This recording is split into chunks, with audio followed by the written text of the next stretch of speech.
কুরবানির সারা দিনটা আমি কিভাবে কাটালাম তাই আপনাদের সাথে একটু শেয়ার করলাম। সবাইকে ঈদ মোবারক। আসসালামু আলাইকুম। সবাই কেমন আছেন? আশা করি সবাই ভালো আছেন। কুরবানির দিন সকালবেলা ভোরে ঘুমে থেকে উঠে গেছি, কারণ এখন সবাই হলো নামাজ পড়তে যাবে। তো হাজব্যান্ডকে কিন্তু রেডি করার জন্য পাঞ্জাবি এবং প্যান্ট বের করে দিলাম। এরপর গরুটা দেখতে চলে আসলাম। এরপর আম্মু দেখি রান্না করতেছে, আর আম্মু অনেক মজা করে সেমাই রান্না করতেছিল। তো ফাইনালি এই যে মামারা কিন্তু নামাজ পড়ে চলে আসছে, তো মামাদের সাথে হ্যান্ডশেক করতেছিলাম। নানু আসলো, নানুর সাথে হ্যান্ডশেক করতেছিলাম। এরপর এই যে হলো আমার হিরো চলে আসছে এবং আমার মামাতো ভাই চলে আসছে নামাজ পড়ে। তো এদের সাথেও কিন্তু হ্যান্ডশেক করলাম এবং কোলাকুলি করলাম, বুঝছেন। এরপর ওদের হলো নাস্তা খেতে দিলাম, তো ওরা সবাই সেমাই খাচ্ছিল। এরপর রাস্তায় চলে আসছি গরু দেখার জন্য। দেখেন যেই গরুটা আজকে কুরবানি হবে সে কত ভাগ্যবান, তাই না? সে বলতেছে যে আমার আল্লাহর জন্য আমি কুরবানি হচ্ছি। সে আসলে অনেক বড় ভাগ্যবান গরু বলার বাইরে। তারপর এদেরকে গোসল করানো হয়েছে। এখন এই যে এখন তার আল্লাহর নামে তাকে দেওয়ার জন্য তাকে কিন্তু রেডি করা হচ্ছে। তার গায়ে এই যে রশি বাঁধা হয়েছে, তাকে তারপর কিন্তু শুইয়ে দেওয়া হচ্ছিল। সে একবার উঠে পড়ছে, তারপর আবার তাকে জোর করে শুইয়ে দেওয়া হচ্ছে। এটা চিন্তা করলে কতটা জিনিস যে আল্লাহর জন্য কিন্তু আমরা যদি মানুষ যদি কোরবানি দেওয়া হতো তাহলে কিন্তু একজনের পর একজন সিরিয়াল চলে আসতো, তাই না? তো আমার আল্লাহ কত আসলে সে সবার চেয়ে শ্রেষ্ঠ, তাই না? তার চিন্তা ভাবনা অনেক বড়। এরপর আমি হলো পান খাচ্ছিলাম, আর এখন হলো মাংস বানাতে চলে আসি। তো প্রায় এখানে হলো অন্য একটা গরু বানাচ্ছিল, তো আমি এখানে রাস্তায় ভিডিও করতে চলে আসছিলাম। তো আর এই যে হলো আমার মামাতো ভাই এবং আমার হাজব্যান্ড, ওরা হলো গরু কাটতেছিল। ওই দেখেন গরুর নাড়ি ভুড়ি ধুইতে গেছে। তো কিভাবে দেখেন গরু কাটাকাটি করতেছে। আর কুরবানির সময় কি মহিলা মানুষরা হলো একটু শান্তিতে থাকে, আর পুরুষরা পুরাই তো কষায় হয়ে যায়। আর এটা কি ছিল বলেন? এটা হলো মূত্রথলি ছিল। তো আমি কিন্তু এটা হাতটা ধরে আবার একটু ভিডিও করতেছিলাম, আর পোলাপানটা একটু ভয় দেখাইতেছিলাম। দেখেন ওদের কিন্তু একটা দৌড় দেওয়াইলাম, তো উল্টা পুইটা দৌড় দিছে। ওরা খুব বেশি ভয় পাইছে, ভাবছে সত্যি সত্যি আপু মনে হয় তলায় দিবে।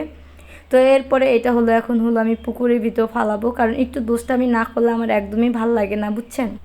এরপর কিন্তু কাকিরাও এদিকে গরু বানাতে বসে গেছে। তো সবাই কিন্তু এদিকে বানাচ্ছিল। তো আমরা এখন বাড়িতে চলে আসবো, বাড়িতে এসে আমাদের গোছ আমরাই বানাবো। আর এবার খুব বেশি মিস করতেছি আমার বড় মামাতো ভাই ওদেরকে, তারপর বোনকে, কারণ গতবার কুরবানিটা অনেক বেশি ভালো কেটেছে, সবাই ছিল আবার সবাই একসাথে অনেক মজা হয়েছে। এবার ওরা যেহেতু ঢাকা তাই অনেক বেশি মিস করতেছে, ওরা ঢাকায় কুরবানি দিছে। তো আমরা কিন্তু বাসায় চলে আসছি বাড়ির ভিতরে। তো বাড়ির ভিতরে এই যে আমরা গোছ বানাইতেছি সবাই মিলে। তো সব কিছু মিলেই কিন্তু ভালোই লেগেছে, কিন্তু ওদের খুব বেশি মিস করতেছিলাম, বুঝছেন। যেই দিন যায় আসলে সেই দিন অনেক বেশি ভালো যায়। আমরা কোন পানিটা কেন দিই, আর আমি কিন্তু বুড়ো মানুষের মতো পান খাচ্ছিলাম, দেখছেন।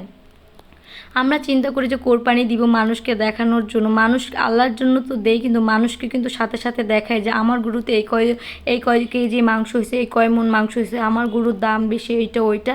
কিন্তু এটা কোনো বড় কথা না। আমরা কোরবানি কেন দিই? আল্লাহর সন্তুষ্টির জন্য এবং আল্লাহর জন্য, তাই না? অনেকে কোরবানি না দিতে পারলে নিজেকে ছোট মনে করে, এটা কখনোই না। যখন আপনার সামর্থ্য হবে অবশ্যই আপনি তখন কোরবানি দিতে পারবেন, তাই না? তো এখন লজ্জা পাওয়ার কি আছে? আল্লাহর কাছে লজ্জা পান, মানুষের কাছে কেন লজ্জা পেতে হবে বলেন? আমার এটাই কথা, কারণ আমি ছোট মানুষ, আমার ছোট চিন্তা ভাবনা, বড় মানুষের মতো আমার চিন্তা ভাবনা না। আর আমি পান খেয়ে কিন্তু বুড়া মানুষের মতো বারবার পিপ ফেলতেছিলাম, শুধু বাড়িতে আসলে পানিই খাই। আর এই যে হলো আমার হিরো কিন্তু মাংস বানাচ্ছিল, বুঝছেন। এরপর মাংস কিন্তু কাটাকাটি করা বানানো হয়ে গেছে, মাপতেছিল। এবং গরুর গোশকে 3 ভাগ করতে হয়, 1 ভাগ হলো কি এতিম মিসকিন, 1 ভাগ হলো আত্মীয় স্বজন, 1 ভাগ নিজের। এরপর ভাগটা করার পর নানুদের বাড়িতে এখন যাচ্ছিলাম, কারণ আমরা কিন্তু কোরবানি দিচ্ছি না, নানা ভাইরা মামারা দিচ্ছে। তো মামাদের বাড়িতেই চলে যাচ্ছি এখন রেডি হয়ে। তো এই যে গোসল করে আজকে কিন্তু আমি নতুন একটা জামা পরেছি, আমাকে কেমন লাগতেছে। আর এই জামাটা কিন্তু আমি গস কাপড় কিনে বানাইছি, তো অবশ্যই কিন্তু কমেন্ট করে বলে যাবেন। আর আমি এখানে ভিডিও করতেছি, আর সে হলো সিঁড়ির উপরে বসেছিল, সে হলো আমার ভিডিওতে আসবে না, বুঝছেন, এর কারণে। তো এই যে এখন হলো আমার নানু বাড়িতে যাবো। আর জান্নাতুলরে কিন্তু আজকে খুব বেশি সুন্দর লাগতেছে না বলেন? জান্নাতুল খুব সুন্দর সাদা একটা ফ্রক পরেছে, যেহেতু একটা ঈদ বলে কথা, তাই নতুন কিন্তু জামা পরেছি, বুঝছেন। ঈদ ঈদ একটা ভাব, কিন্তু ছোটোবেলার মতো সেই আনন্দ কিন্তু এখন আর হয় না মনের ভিতরে। এখন কেমন যেন একটা বোরিং বোরিং ভালো লাগে, কী যেন নাই, কী যেন নাই, এরকম মনে হয়। সেই আনন্দটা নাই, সেই শৈশবটা নাই, যে সেই মজাটা আর হয় না, বুঝছেন। তারপরেও আমি চেষ্টা করি নিজেকে একটু মজার ভিতর রাখার জন্য, একটু দুষ্টামি করার জন্য। দেখেন আমার জামাইয়ের সাথে কী করলাম, সে দূরে চলে গেছে, তাকে দৌড়ে যাই একটা ধাক্কা দিলাম। আর এখানে এই রাস্তাটা কিন্তু খুব বেশি সুন্দর জানেন, কারণ এটা হলো আমার নানু বাড়ি যাওয়ার রাস্তা। খুব সুন্দর ঠান্ডা ঠান্ডা বাতাস ছিল, আর সে অনেক দূরে চলে গেছে আমাদের রাইখা। হাঁটতে হাঁটতে তো আমরা এখন দুই বোনে মিলে দিব একটা দৌড়, বুঝছেন। তো দৌড় দেওয়া হলো, তাকে ধরবো এর জন্য দৌড় দিতেছিলাম। মানে সব সময় একটু একটু দুষ্টামি আমার না করলে একদমই ভাল লাগে না, ঠিক আছে, এই আর কি। আর এই রাস্তাটা বিশেষ করে সবাই চিনেন, যেটা আমার নানু বাড়ি যাওয়ার রাস্তা, খুব সুন্দর একটা রাস্তা, তাই না।